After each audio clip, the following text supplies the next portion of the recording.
من کان فی قلبہ مثقال ذرہ، ذرہ کس کو کہتے ہیں؟ ذرہ. کبھی آپ نے بالو دیکھی؟ ریت. آپ تو جس علاقے کے رہنے والے ہیں یہاں تو ریت ہی ریت ہے. ندی کے کنارے ریت مل جائے گی. ریت میں ذرے ہوتے ہیں، ذرے ہلکے سے.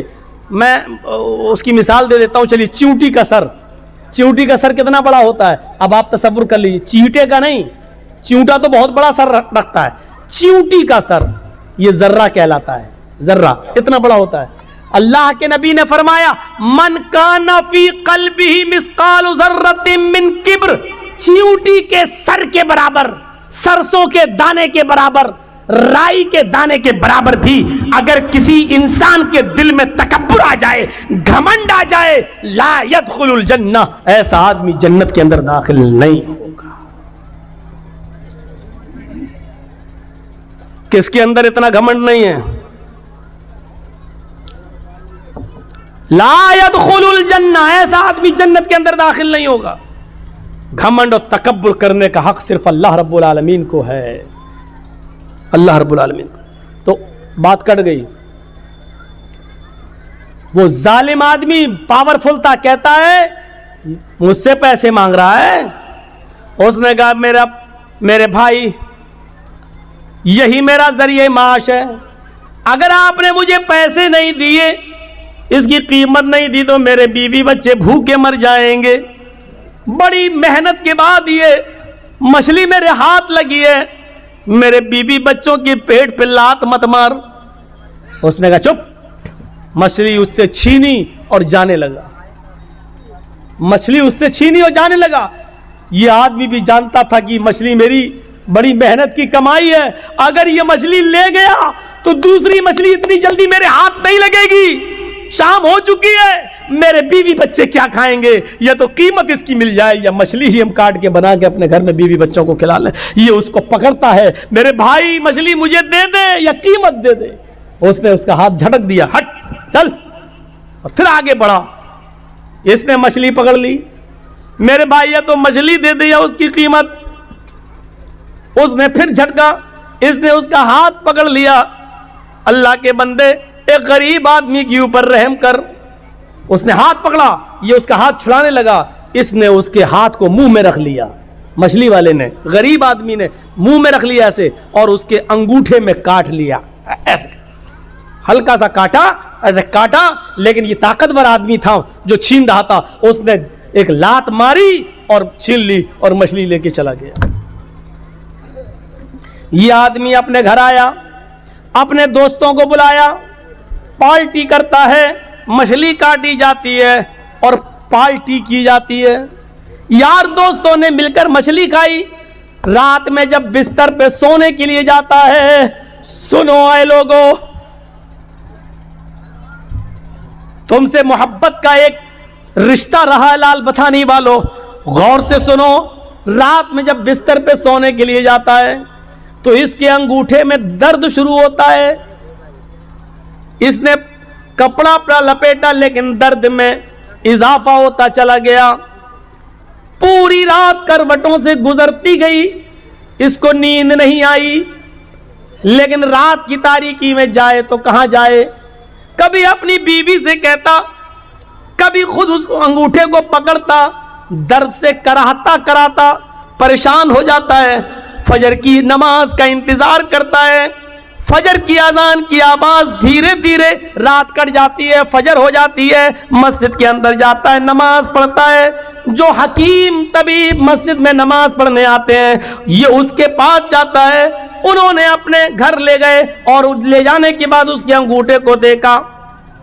اس زمانے میں کچھ لیپ ایپ لگایا جاتا تھا، لیپ ایپ لگایا گیا، لیکن درد میں اضافہ ہی ہوتا گیا. 4-5 دن ایسے ہی گزر جاتے ہیں، درد میں کمی نہیں ہوتی.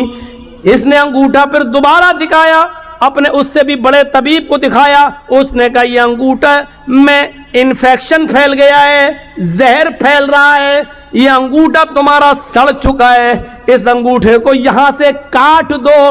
اگر تم نے اس انگوٹھے کو نہیں کٹایا تو یہ زہر تمہارے پورے ہاتھ میں پھیل جائے گا. کوئی راستہ نہیں تھا. 5-6-10 دن کے اندر یہ تیار ہو جاتا ہے کہ چلو انگوٹھا ہی کٹوا دو. کم سے کم ہاتھ تو بچ جائے گا. پھر اس نے اس انگوٹھے کو کٹوا دیا. 1 مہینہ 2 مہینہ کٹ گیا لیکن اس کا کچھ عنصر باقی رہ گیا تھا. اس نے دھیرے دھیرے پورے پنجے کو خراب کر دیا. پھر درد بڑھنے لگا. 3-4 مہینے کے اندر پورا کا پورا ہاتھ کا پنجہ سڑ گیا. حکیم کو دکھاتا, طبیب کو دکھاتا ہے. طبیب نے کہا آپریشن میں کچھ کمی رہ گئی ہوگی, اس لیے تھوڑا سا کچھ عنصر باقی رہ گیا, تمہارا پورا کا پورا ہاتھ یہ پنجہ سڑ گیا ہے. دیکھو پورا ہاتھ خراب ہو جائے گا, علاج اس کا ایک ہی ہے کہ تم پورا کا پورا ہاتھ کا پنجہ کٹوا دو. پورا ہاتھ کا پنجہ کٹوا دیا گیا. 3-4 مہینے پھر کٹ جاتے ہیں لیکن تھوڑا سا عنصر پھر باقی رہ جاتا ہے, وہ پورا دھیرے دھیرے کلائی تک پھیل جاتا ہے. طبیب نے کہا یہ کلائی کٹوا دو نہیں تو پورا بازو کاٹنا پڑے گا. کلائی کٹ جاتی ہے. 3-4 مہینے کے بعد یہ بازو تک زہر پھیل جاتا ہے. طبیب نے کہا پورا کا پورا بازو کٹے گا نہیں تو یہ زہر پورے جسم کے اندر پھیل جائے گا. ایک بڑا حکیم کہنے لگا میں بار بار تمہارا علاج تو بالکل ٹھیک کر رہا ہوں لیکن پتہ نہیں یہ زہر تمہارے جسم میں اوپر تک کیسے چلا جاتا ہے. اچھا مجھے اس بیماری کی شروعات بتاؤ کیسے ہوتی ہے. اب حکیم نے کہا مجھے اس بیماری کی شروعات بتاؤ کہاں سے ہوئی. اس نے کہا تقریباً 1-1.5 سال پہلے کا واقعہ ہے. میں نے ایک غریب آدمی سے ایک مچھلی چھینی تھی. یہاں تو پتہ نہیں کتنے بیگھہ زمینیں چھینے بیٹھے ہوئے ہیں, قبضے کیے بیٹھے ہیں. ارے مولانا صاحب اتنی گہری بات آپ کو بتاتا کون ہے, بتاتا کون ہے؟ ارے کوئی جبرائیل تھوڑی آتے ہیں میرے پاس, آپ ہی لوگوں میں سے لوگ بتاتے ہوں گے. ہر جگہ کا ہر ایریے کا آدمی بتاتے ہیں. فون پہ تو اور زیادہ بتا دیتے ہیں, مولانا فلاں جگہ آ رہے ہو نا, ہاں وہاں ایسا ہوتا ہے. ہو گئی 1 گھنٹے کی تقریر تیار میری. کیا کرنا ہے؟ ایک مچھلی, علامہ ذہبی غور کرو کتاب الکبائر میں نقل کرتے ہیں, یہاں سے میری شروعات ہوتی ہے. اس غریب آدمی نے کہا کہ میرے بیوی بچے کیا کھائیں گے, یا تو اس کی قیمت دے دے یا مچھلی دے دے. لیکن میں پاورفل آدمی تھا, اس نے ہمت کیسے کی. لیکن مچھلی جب چھین رہا تھا میں اس سے لے کے آیا تو اس نے میرا ہاتھ پکڑ کے منہ میں رکھ لیا. اس نے میرا ہاتھ کاٹا. اس نے سوچا تھا کہ ہاتھ کاٹیں گے تو درد کی وجہ سے یہ مچھلی چھوڑ دے گا, میں اٹھا لوں گا. لیکن میں نے ایک لات ماری اس کو, اس نے میرے انگوٹھے میں کاٹ لیا. یہاں سے شروعات ہوئی درد کی. اس حکیم نے کہا سوری, یہ بازو تو یہاں سے کٹوائی دو, لیکن بازو کاٹنے کے بعد بھی اب یہ زہر تمہارے پورے جسم کے اندر پھیلے گا. اب تمہارے بچنے کا کوئی راستہ نہیں ہے. اگر تم اپنی زندگی چاہتے ہو, خیر چاہتے ہو, تو اس غریب آدمی کو ڈھونڈ لو اور تلاش کر لو اور اس سے جا کر اپنی غلطی کی معافی مانگ لو. اگر اس نے تمہیں معاف کر دیا تو تمہاری بیماری یہیں پر رک جائے گی, اور اگر معاف نہیں کیا تو یہ زہر اب بازو کٹنے کے بعد, ہاتھ کٹنے کے بعد دوسری جگہ پھیلے گا, سینے تک پھیلے گا, پیروں تک پھیلے گا, اور ایک دن آئے گا کہ پورا کا پورے جسم میں زہر پھیل جائے گا. لہذا اگر تم اپنی زندگی بچانا چاہتے ہو تو اس غریب آدمی سے جا کر معافی مانگ لو. یہ آدمی شہر کی گلی گلی میں ڈھونڈتا ہوا تلاش کرتا رہا اس غریب آدمی کو. 1 ہفتے تلاش کیا, نہیں ملا. 1 ہفتے کے بعد اچانک اسی حال میں ملا کہ وہ سمندر سے, دریا سے کوئی مچھلی لے کر جا رہا تھا. اس آدمی نے اس کو دیکھا اور پہچان گیا, لیکن وہ غریب آدمی اس کو نہیں پہچان پایا. 1.5-2 سال کا عرصہ گزر گیا, نہیں پہچان پایا. اس نے کہا بھائی مجھے پہچانا؟ کہا نہیں, میں تمہارا مجرم. کہا کیا ہوا؟ مجھے پہلے معاف کر دو. ارے بھائی ہوا کیا؟ میں معافی کیسے معاف کیا کروں, تم نے غلطی کیا کی؟ کہا میں نے غلطی کیا کی, یہ مچھلی ہے تمہارے ہاتھ میں. ہاں, ایسے ہی 1-1.5 سال پہلے کوئی مچھلی تھی, میں نے تم سے وہ مچھلی چھینی تھی. تم میرے سامنے گڑگڑاتے رہے کہ میرے بیوی اور بچوں کے پاس اس کے علاوہ کوئی دوسرا راستہ نہیں ہے, لیکن تم نے میں نے تمہاری ایک نہ سنی. تم نے میرے انگوٹھے میں کاٹا تھا اور اس کے بعد میں نے لات ماری تھی اور تمہیں چھوڑ دی, تم مچھلی چھوڑ دیے تھے اور میں لے کے چلا گیا تھا. اس انگوٹھے کے بعد پھر میرا حال یہ ہوا کہ اس رات میں درد ہوا. دھیرے دھیرے 5-6 دن کے بعد انگوٹھا پک گیا, انگوٹھا کاٹا گیا. پھر یہ زہر میری